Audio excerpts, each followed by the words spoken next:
Amados irmãos, nós hoje iniciamos mais uma série de exposições bíblicas.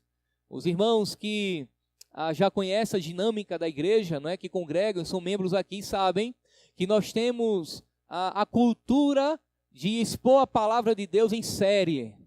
E hoje nós estamos iniciando uma nova série de exposições bíblicas, desta feita na carta do apóstolo Paulo aos Efésios. Mas antes de entrarmos na carta propriamente dita, eu quero lhes fazer uma pergunta. A princípio, você alguma vez já recebeu ou já enviou uma carta? Talvez isso seja comum para os mais experientes. Apesar de ainda jovem, eu tive a oportunidade de enviar e receber uma carta.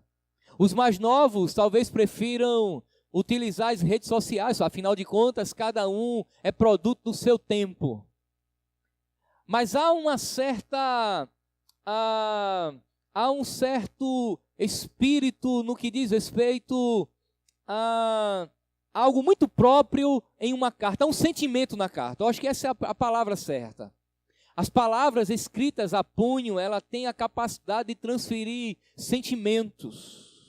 E quando nós enviamos ou recebemos uma carta, apesar disso já ter caído em desuso há algum tempo, nós nos sentimos felizes por enviar ou receber uma carta.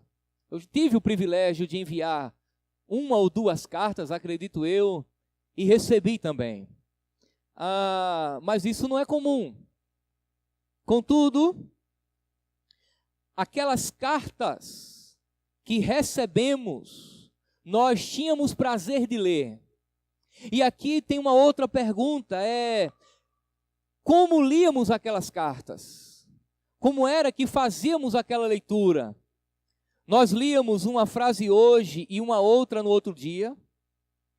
Será que nós fazíamos a incrível leitura de trás para frente ou, acertadamente, nós líamos a carta do começo ao fim de uma só vez? É claro, uma carta ninguém lê por etapa. Ninguém lê uma carta de trás para frente.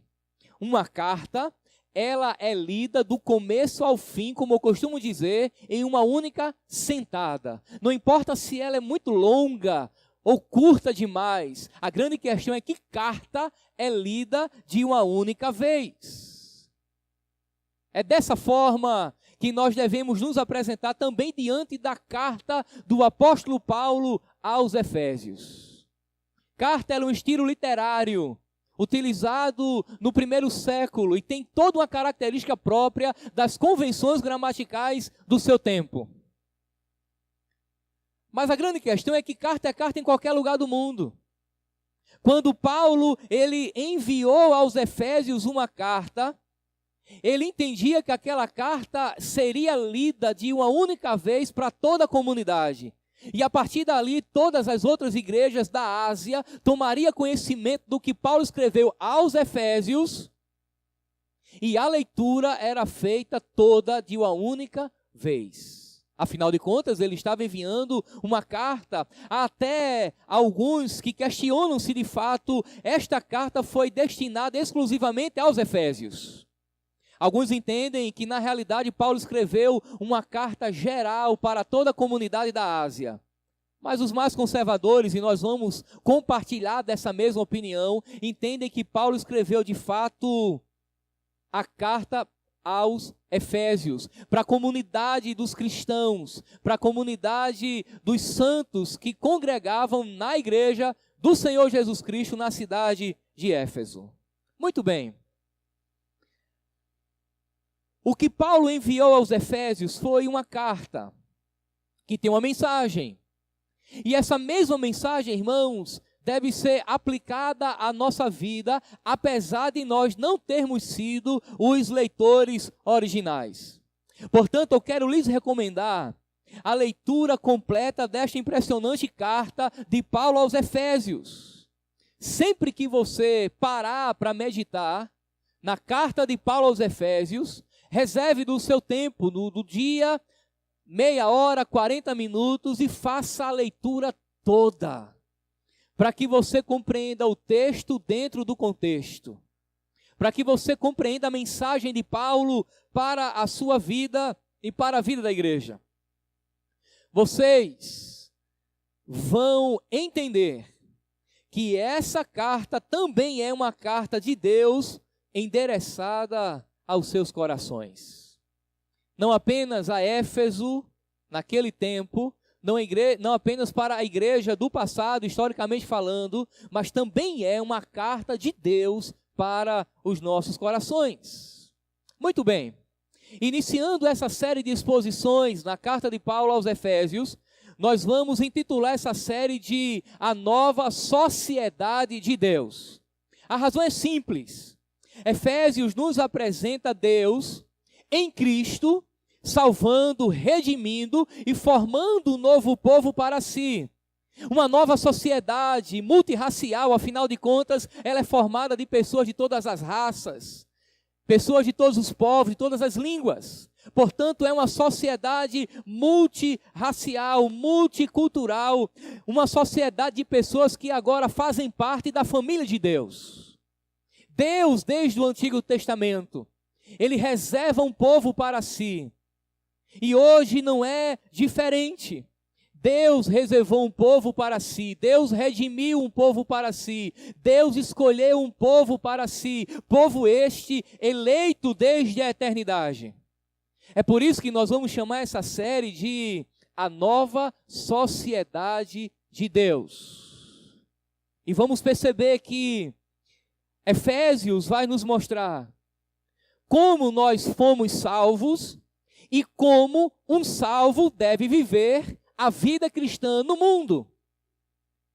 Na sua primeira leitura, caso você nunca tenha lido Efésios, observe que Paulo ele é extremamente didático. A sua carta é dividida basicamente em 6 capítulos. O capítulo 1, 2 e 3, Paulo apresenta a sua teologia e apresenta com muita propriedade.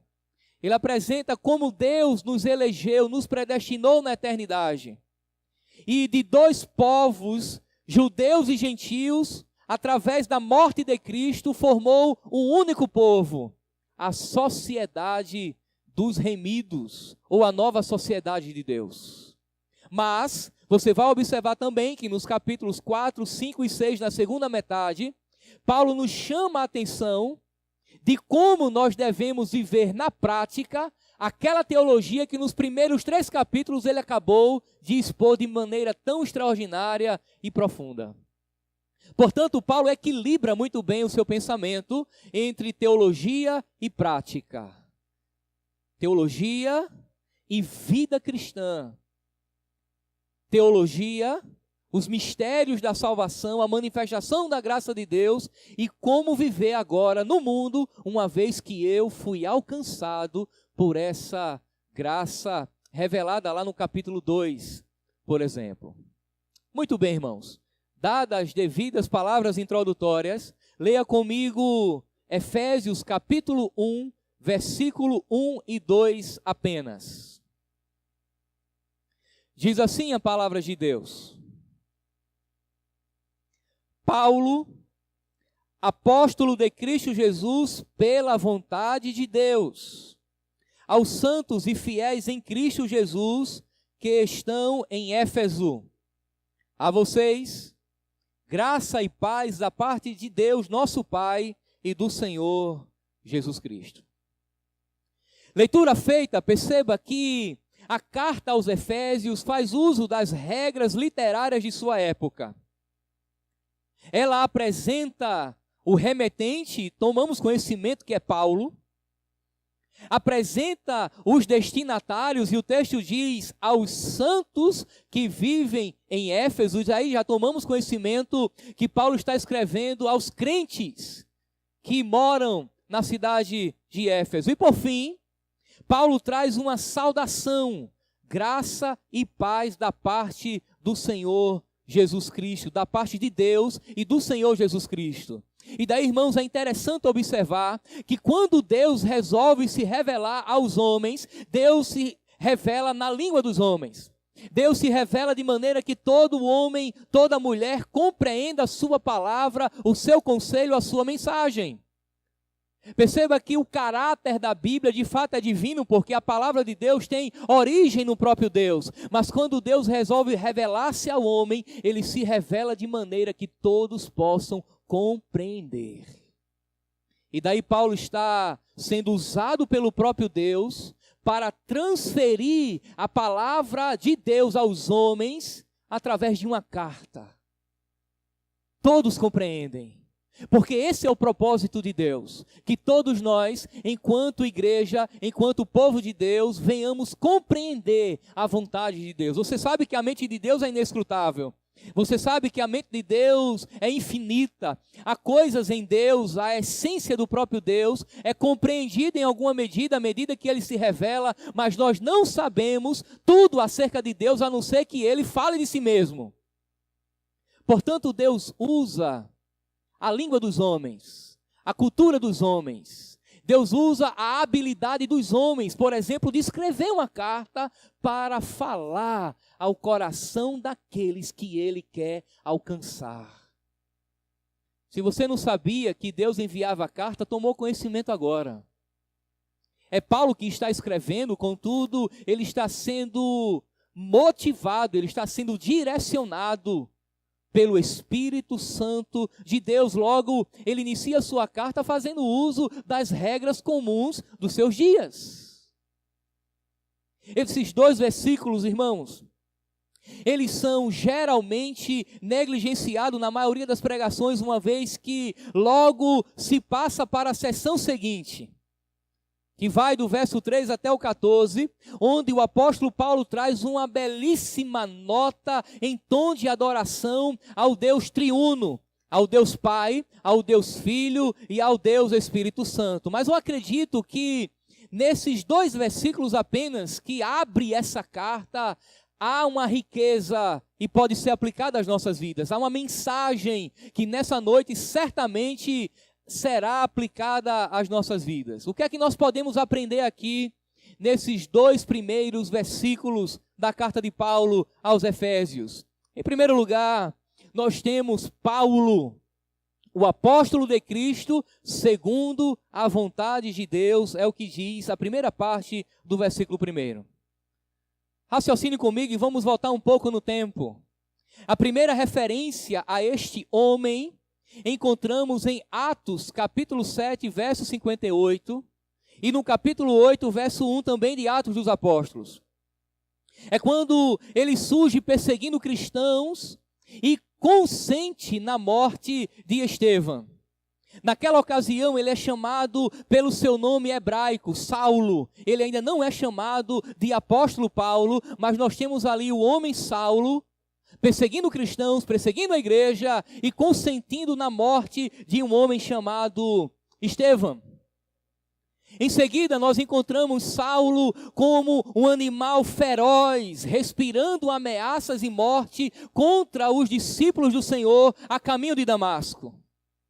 Agora, Jesus se revela a Saulo e naquele momento, nós conhecemos o texto do capítulo 9, vai ao chão um perseguidor da igreja e levanta-se um dos maiores pregadores do evangelho que a igreja pôde conhecer.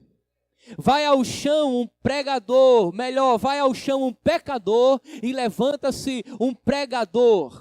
Levanta-se talvez o maior teólogo, o maior pregador de igreja, um pastor admirável. Agora Jesus se revela a Saulo, transforma a sua vida. Saulo agora, a partir daquele momento, é chamado de Paulo, que é a transcrição do seu nome hebraico para o latim. A partir daquele momento, ele inicia uma nova fase na sua vida. E logo nós encontramos agora o apóstolo Paulo em inúmeros empreendimentos missionários. Lá no capítulo 19, nós encontramos Paulo pregando o evangelho na cidade de Éfeso. Estando em Éfeso, Diz o capítulo 19 de Atos que Paulo batizou 12 homens que ainda não conheciam o batismo de Cristo. Eles tinham conhecimento do batismo de arrependimento de João Batista, mas Paulo pergunta se eles conheciam o Espírito Santo. Eles dizem, olha, não, nunca nem ouvimos falar no Espírito Santo. E ali Paulo os batiza na autoridade de Jesus Cristo, e diz o texto que eles falaram em novas línguas e profetizaram. Paulo, portanto, permaneceu pregando o evangelho ali durante 3 meses nas sinagogas em Éfeso. Mas em seguida, por conta de algumas oposições que surgiam dentro da sinagoga, ele resolveu pregar o evangelho na escola de Tirano. E ali ficou 2 anos, quase 3, pregando o evangelho tanto a judeus quanto aos gregos. Paulo, irmãos, ele não perdia a oportunidade. Onde lhe era dada a oportunidade de pregar o evangelho, ele estava pregando o evangelho. Mesmo que o ambiente fosse hostil, ele estava pregando o evangelho. Onde as portas se abriam, ele estava pregando o evangelho. E aí há uma lição extraordinária para a vida da igreja. Não há momento adequado necessariamente para pregarmos e testemunharmos do evangelho. Se o ambiente é hostil, é o momento de pregar o evangelho. Se o ambiente é favorável, é o ambiente certo também para pregar o evangelho. A igreja, assim como o apóstolo Paulo, deve pregar e ensinar o evangelho, testemunhar de Cristo sempre que oportuno. As oportunidades, irmãos, quando não surgem, nós podemos promovê-la, de maneira que temos sempre condições de pregar o evangelho a todos os povos. Muito bem, a ação de Deus na vida de Paulo, irmãos, era tão grande, que seus lenços levados eram usados para curar enfermos e também para exorcizar demônios que possuíam pessoas naquela ocasião. O impacto do evangelho através da vida de Paulo na cidade de Éfeso, irmãos, foi tão grande que alguns cidadãos de Éfeso, convertidos da magia, queimaram seus livros em praça pública. E daquela maneira eles testemunhavam do poder do evangelho. Eles compreenderam o evangelho, eles entenderam a mensagem do evangelho, abandonaram a magia, uma vez que a cidade de Éfeso era uma cidade extremamente mística, voltada para a magia, para o misticismo, para as religiões de mistérios. Mas aqueles que foram alcançados, alguns deles foram em praça pública, queimaram os livros de magia, e a Bíblia diz que eram caríssimos aqueles livros. Eles testemunharam do evangelho. É exatamente isso que acontece quando o evangelho devidamente pregado, o evangelho da cruz, o evangelho de Jesus Cristo, o evangelho da Bíblia, chega em uma comunidade que é prisioneira de Satanás, prisioneira do pecado. Uma comunidade sendo impactada pelo poder do evangelho, nunca mais ela é a mesma. Alguns anos atrás, chegou aqui no Brasil um movimento de batalha espiritual que levou alguns cristãos e algumas comunidades a praticar algumas heresias. E aqui em João Pessoa, nós observamos na época, tomamos conhecimento também na época, de alguns irmãos que saíram nas ruas, nos bairros de João Pessoa, lançando óleo nas esquinas, para que os principados e potestades fossem repreendidos, amarrados e presos, a fim de que as pessoas viessem a se converter. Alguns lançaram óleo ungido de avião em cima de toda uma cidade, a fim de que aquela cidade viesse a se converter. Amados irmãos, se tais práticas místicas convertessem as pessoas, a pregação do evangelho e o Cristo crucificado era desnecessário. Satanás, ele perde o poder e a influência na vida das pessoas quando a igreja prega o evangelho. Mostra o caminho da verdade. Chama a atenção do povo a arrepender-se do seu pecado e a crer que Jesus Cristo de fato é o Salvador. Não há outro meio de salvação a não ser Jesus Cristo e esse crucificado. E esse é o discurso profético da igreja. Nenhuma outra prática mística substitui a pregação do Evangelho. É a igreja saindo de porta em porta, de comunidade em comunidade, de vila em vila, de cidade em cidade, dizendo: arrependa-se do seu pecado, creia em Jesus Cristo, porque aí há salvação. Na cidade de Éfeso, levantou-se um homem chamado Demétrio. Demétrio era um ourives. E uma vez que as pessoas estavam se convertendo ao Evangelho, estava dando prejuízo a Demétrios, o ourives e toda a sua classe profissional. Por quê? Porque eles confeccionavam de metal precioso réplicas da Diana dos Efésios ou do templo da Diana dos Efésios, chamada também de Artemis em algumas traduções. Uma vez que eles sentiam no bolso o prejuízo, ele levantou uma grande confusão, a fim de proibir, a fim de causar um levante contra a pregação do Evangelho e necessariamente contra Paulo naquele lugar. A confusão, irmãos, foi tão grande, que eles se reuniram dentro de um teatro, e alguns, diz o texto, estavam ali, nem sabia porquê, mas estavam brigando também. E alguns aconselharam Paulo: não vá para lá, não vá lá naquele teatro, porque se você for, você vai ser morto. Eles estão irados contra você. A confusão foi tão grande, que diz o texto bíblico em Atos dos Apóstolos, capítulo 19, que eles gritaram durante 2 horas: viva a Diana dos Efésios! Viva a Diana dos Efésios, durante 2 horas. E no final alguém aplacou a ira e disse: calma, não é assim que deve proceder um julgamento. Nós temos juízes, temos leis, que eles cuidem dessa questão. Você percebe o alvoroço que o Evangelho provoca quando chega numa comunidade? Eu aprendo, irmãos, que um Evangelho que não incomoda o mundo não é necessariamente o Evangelho puro e simples. Quando o Evangelho não incomoda, quando o Evangelho não causa alvoroço, ele deve estar misturado com alguma coisa. E às vezes nós pregadores, nós a igreja, somos tendenciosos a minimizar o impacto do Evangelho na pregação, a fim de deixá-lo mais palatável, deixá-lo mais adocicado na boca do pecador, mas esse não é o Evangelho da salvação. O Evangelho da salvação é aquele que causa impacto, é aquele que leva o pecador a compreender que ele é um pecador, é aquele que chama a consciência do pecador a compreender a necessidade de arrependimento e fé.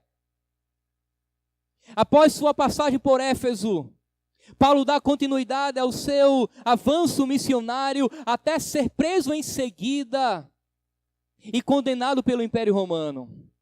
Portanto, Paulo está escrevendo agora a sua carta aos Efésios direto da prisão.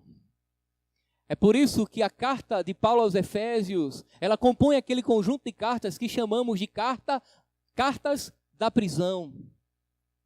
Colossenses, Efésios e algumas outras compõem o conjunto das cartas da prisão. Paulo agora está preso. Ele sai de lá, vai a Jerusalém, é preso pelo império. Há toda uma conspiração de judeus e romanos a fim de conduzir o apóstolo Paulo à morte, conforme já havia sido profetizado, inclusive. Ele sabia disso. Mas apesar de Paulo estar preso, ele está preocupado com a igreja. Apesar de Paulo estar preso, ele não se intimida. Ele está preso, mas está servindo a Deus. Ele está preso, irmãos, mas Paulo não servia a Deus diante das circunstâncias. Ele servia a Deus apesar das circunstâncias. A pergunta agora, irmãos, é: como Paulo se apresenta em sua carta aos Efésios? Resposta: Paulo se identifica como apóstolo de Jesus Cristo segundo a vontade de Deus. O que isso significa? Significa, primeiro, que Paulo pertence a Cristo. Ele é apóstolo de Cristo. Sua vida não era propriamente sua para dispor dela a seu gosto. Era possessão de Cristo.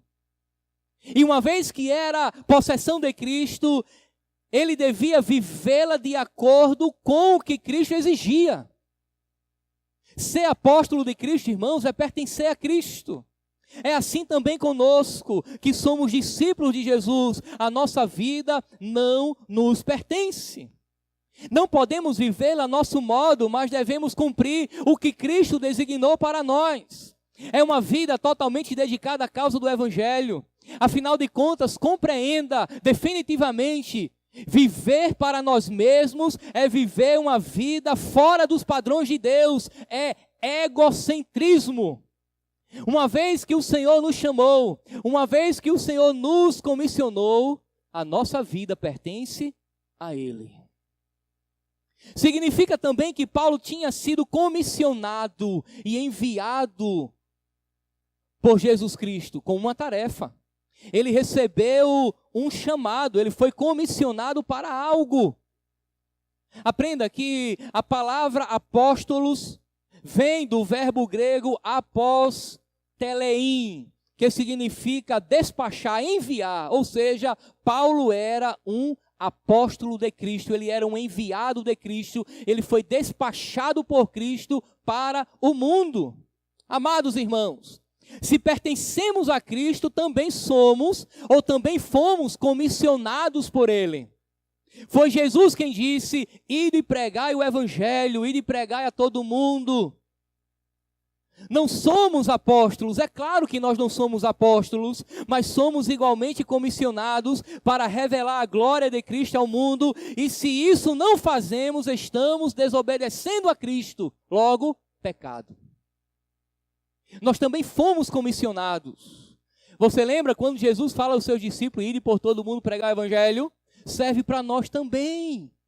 Nós não estávamos lá, mas se hoje ocupamos o status de discípulo de Cristo, nós somos comissionados e temos que obedecer, exercer a pregação do Evangelho ao mundo.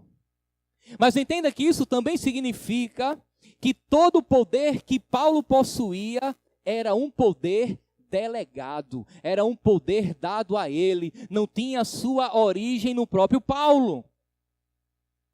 O poder que se manifestava em Paulo, irmãos, na realização de curas, de sinais, de milagres, maravilhas, não tinha origem nele mesmo, mas em Deus. Deus era a causa do poder que Paulo exercia aqui na terra.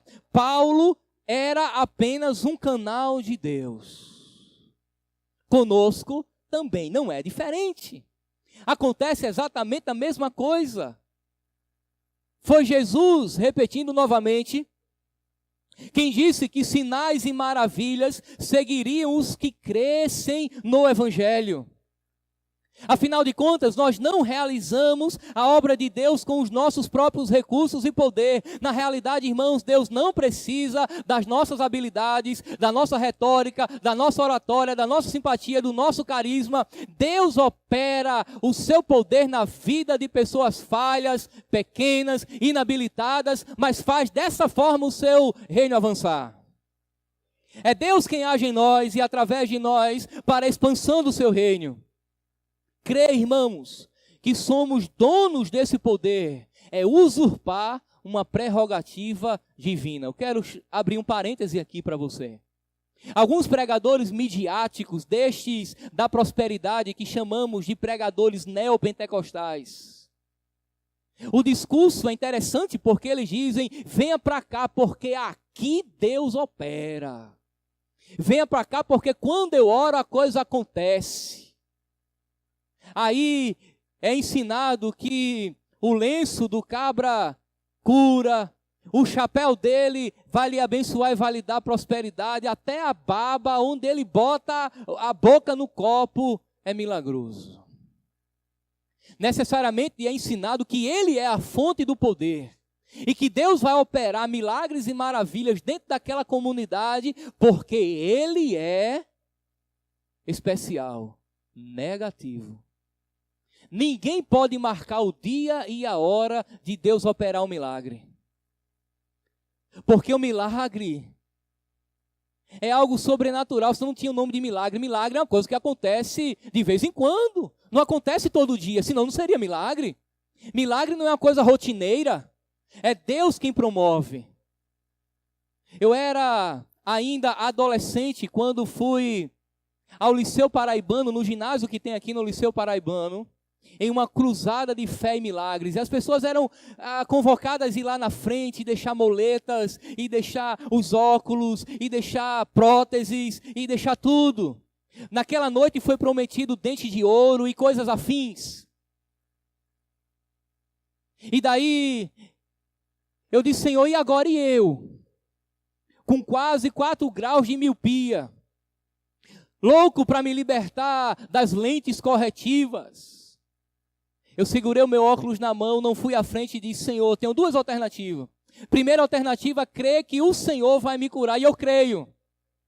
Contudo, se o Senhor não me curar, está tudo bem. Mas se eu levar o meu óculos lá na frente e não for curado, quando eu chegar em casa, eu levo uma pizza da minha mãe. Eu resolvi ficar com óculos na mão, preocupado que alguém visse e achasse que eu não tinha fé. Mas o que é que estava acontecendo naquele momento? As pessoas estavam marcando o dia, a hora para Deus operar um milagre. Não é assim. Estavam roubando a prerrogativa de Deus. É Deus que opera, o poder vem dele. E Paulo fazia isso, fazia uso do poder de Deus. Por fim, Paulo continua dizendo que era apóstolo por vontade de Deus. Ao dizer isso, não há nenhum acento de vanglória, mas sim de pura admiração. Paulo está preso, está escrevendo à igreja de Éfeso, lá na Ásia. Ele estava próximo do fim de seus dias com uma profunda admiração, uma profunda contemplação por ter sido eleito, escolhido por Deus para uma grande tarefa. É por isso que ele diz que foi chamado segundo a vontade de Deus. Ele não se inscreveu para ser apóstolo. Ele não concorreu a um concurso público. Na realidade, ele era perseguidor da igreja, consequentemente de Cristo. Lembra que Jesus fala para ele? Paulo, Saulo, Saulo, por que me persegues? À medida que Saulo perseguia a igreja, perseguia o próprio Cristo. Ele foi salvo sem desejar a salvação. Mas Deus, quando marcou o encontro com Paulo, lhe fez desejar. E Paulo agora está admirado, Paulo agora está contemplando. Paulo está dizendo, eu sou pela vontade de Deus e não dos homens. Aprendo aqui, irmãos, que um cristão, preste bem atenção, um cristão nunca deve inflar-se da vanglória pela tarefa que Deus lhe atribui. Antes, tem que sentir-se maravilhado por Deus o ter considerado digno de desempenhá-la. É uma atitude muito mais de humilhação na nossa alma e contemplação da glória de Deus do que de vanglória, de orgulho. Afinal de contas, o nosso chamado deve nos levar a um profundo senso de admiração da glória de Deus e não ao orgulho ministerial. Você sabe qual é a diferença que há entre o pastor, qualquer um outro líder da igreja, em relação ao membro mais novo, mais comum da igreja? É uma diferença puramente funcional. Deus chamou uns para serem mestres, outros para serem ministros na pregação, no ensino, outros para serem diáconos, outros para cuidar das crianças, o ministério de louvor e coisas afins. Mas a diferença é puramente funcional. Não quer dizer que um é maior do que o outro. De maneira que não há razões para nenhum crente inflar-se na sua alma e achar que é pertencente de uma elite espiritual superior à outra. É bem verdade que a questão funcional estabelecida por Deus exige que um respeite o outro como a si mesmo. Que a liderança deve ser respeitada, mas nenhum líder pode inflar-se espiritualmente sentindo-se superior a qualquer um membro da igreja. Paulo compreendia isso e ele diz que mas ele é segundo a vontade de Deus. O que é que nós podemos aprender ainda nesses 2 primeiros versículos da carta de Paulo aos Efésios? Em segundo lugar, nós temos agora Paulo escrevendo aos santos e fiéis que possuem uma dupla cidadania. Interessante isso aqui. Observe a parte B do verso 1. Aos santos e fiéis em Cristo Jesus que estão em Éfeso. Observe que Paulo identifica os seus leitores aqui como santos e fiéis. Quando Paulo usa santos, não está se referindo a uma minoria de gigantes espirituais, daqueles que foram canonizados pela igreja, mas sim a totalidade do povo escolhido de Deus. Todo crente é santificado pelo Espírito, logo ocupa o status de santos. Aqui os crentes são chamados de santos, irmãos, por terem sido separados do mundo para pertencer a Deus. A ideia de santidade aqui significa isso, a ideia de separação do mundo para Deus. Essa expressão era comumente usada no Antigo Testamento com referência ao antigo Israel. Mas agora Paulo usa para a igreja. E a igreja do Senhor Jesus é o novo Israel de Deus. Em seguida, Paulo chama de fiéis, ou seja, aqueles irmãos que confiaram em Cristo de todo o seu coração. Mas não apenas acreditaram que Cristo é o Salvador, eles se entregaram em fé, uma confiança, irmãos, tão íntima, tão profunda, que marcou um relacionamento íntimo de salvação. A sua fé, a fé daqueles irmãos, era depositada no Senhor Jesus Cristo. De fato, é difícil, irmãos, imaginar cristãos que não sejam santos e fiéis no mundo em que vivem. Perceba que fidelidade e santidade não são alternativas para uma vida cristã saudável. Um crente verdadeiro não tem alternativa. Ser santo ou não ser santo. Ser fiel ou não ser fiel. Não há alternativa para um crente verdadeiro. Ele tem que ser santo. Ele tem que ser fiel a Cristo. São elementos distintivos da verdadeira fé, do verdadeiro crente. É isso mesmo, irmãos. Quem não se santifica e permanece fiel a Cristo, não pode ser considerado um crente verdadeiro. É absolutamente impossível, teologicamente incompreensível, aquele que se declara cristão e não revela essa fé em fidelidade e santidade. Aquele que assim não faz, não pode ser considerado um cristão verdadeiro. Mas agora, o mais interessante é que esses santos e fiéis possuem uma dupla cidadania. Eu acho isso daqui fantástico. É uma das lições que mais me chama a atenção nessa passagem. Porque Paulo deixa claro que aqueles santos e fiéis, eles estão em Éfeso, mas estão também em Cristo. Eles habitam em Éfeso, mas também habitam e estão seguros em Cristo. Observe o texto. Aos santos e fiéis em Cristo Jesus, que estão em Éfeso. Eles têm 2 lares, porque residem igualmente em Éfeso e residem em Cristo. É o que Paulo vai dizer um pouco mais à frente, ainda no capítulo 1, quando diz que em Cristo, que nós estamos em Cristo assentado nas regiões celestiais. Eu quero chamar a sua atenção a essa verdade e compreenda. O texto bíblico diz que aquele que está em Cristo, nova criatura é, não é verdade? Logo, nós habitamos também em Cristo. Mas habitamos aqui. Isso significa, irmãos, que nós temos dupla cidadania. Todos os verdadeiros cristãos são santos e fiéis e, consequentemente, vivem ainda neste mundo de sofrimento e trevas, mas a compreensão, irmãos, de uma cidadania celestial nos conduz a superar todos os dramas da era presente. Nós estamos aqui, mas estamos lá.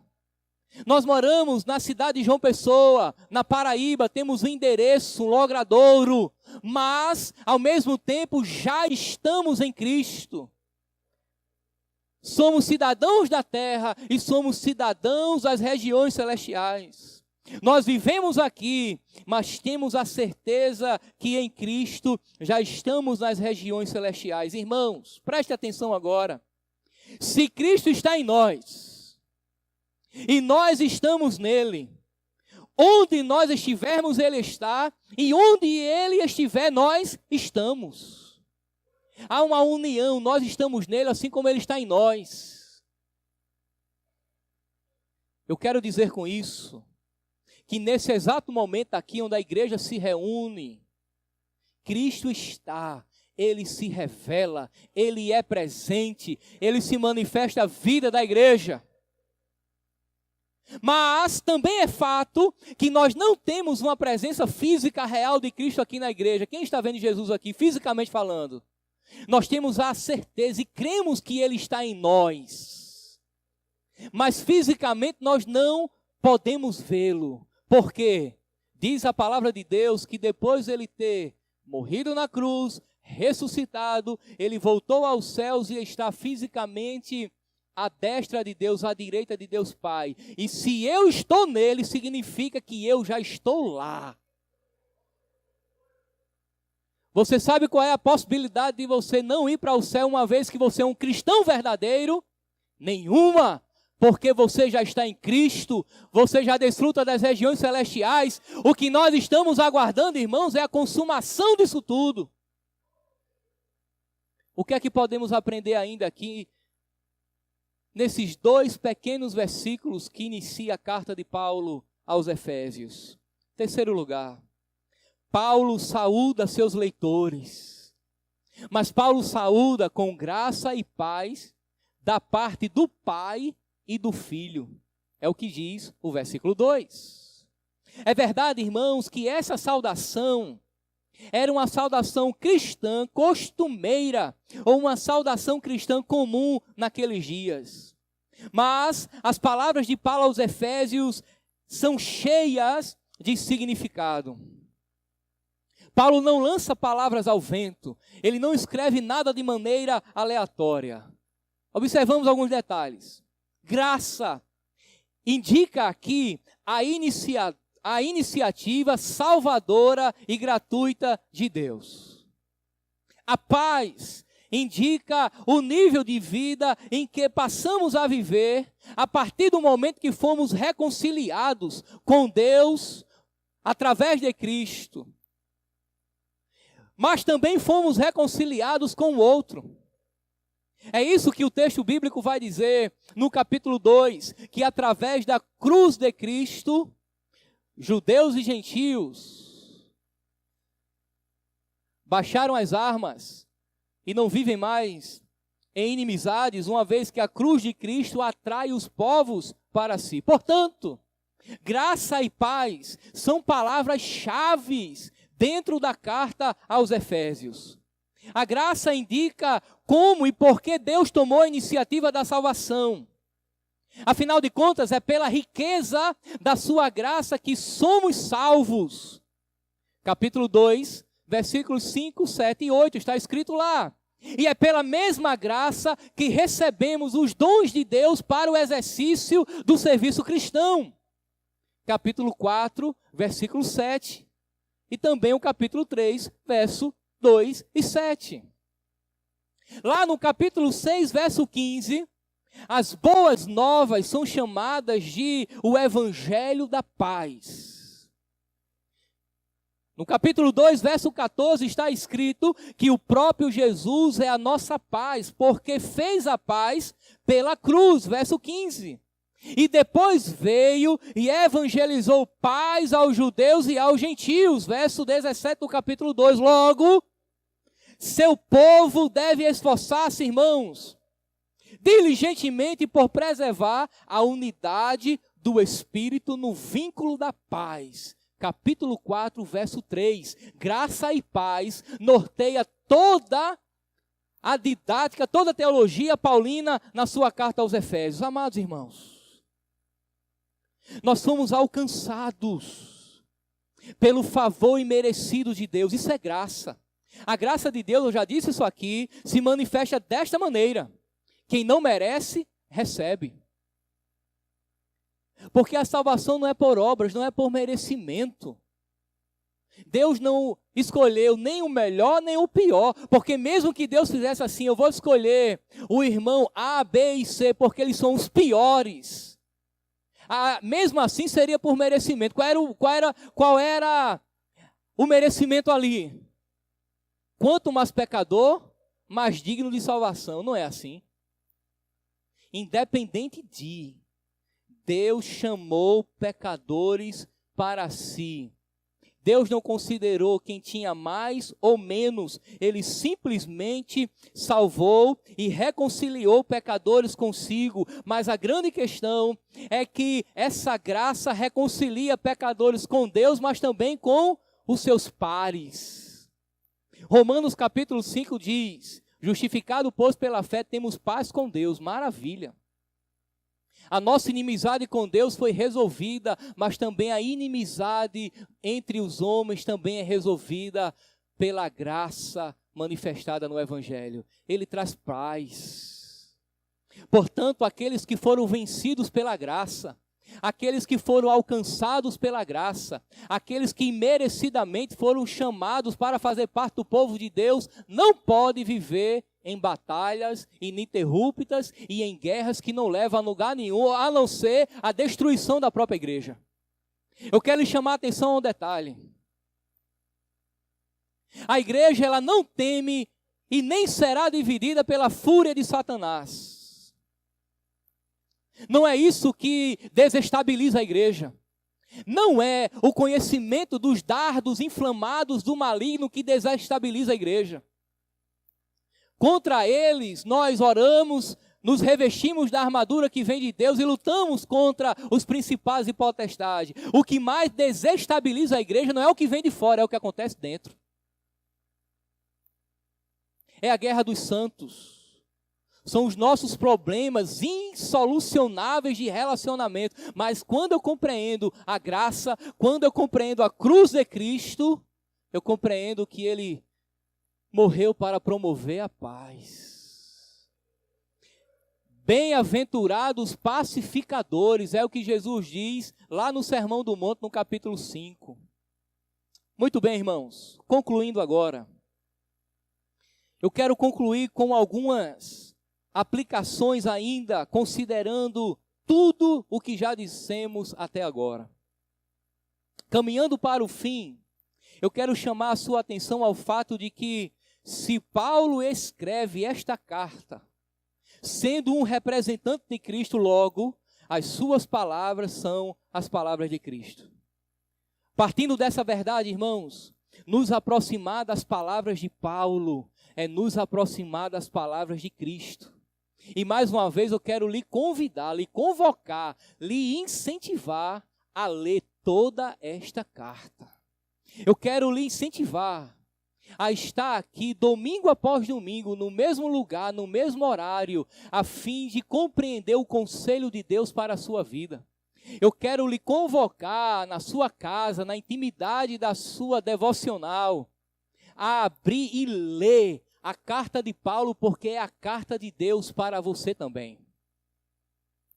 O contrário também é verdade. Se você não se aproximar destas palavras, você deixa a desejar e desconhece as palavras de Deus para a sua vida. Uma segunda lição para o fim.